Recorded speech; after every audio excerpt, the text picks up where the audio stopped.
Pag-usapan natin yung 3 lessons na natutunan ko mula kay Mr. Jim Rohn. Una, sabi niya, success is neither magical nor mysterious. Success is the natural consequence of consistently applying the basic fundamentals.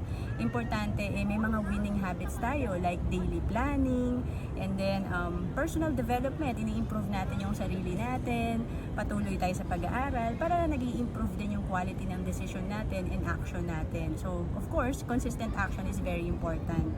And then pangalawa, don't wish it were easier. Wish you were better. Kasi madalas ina-avoid natin yung problema. So maging problem solver tayo. Kasi lahat ng successful, problem solver sila. And then pangatlo, you are the average of the 5 people you spend the most time with. Malaki yung effect ng ating surroundings, ng ating environment. Yung mga taong nakapaligid sa atin madalas, may effect ito sa ating success at sa ating personal development.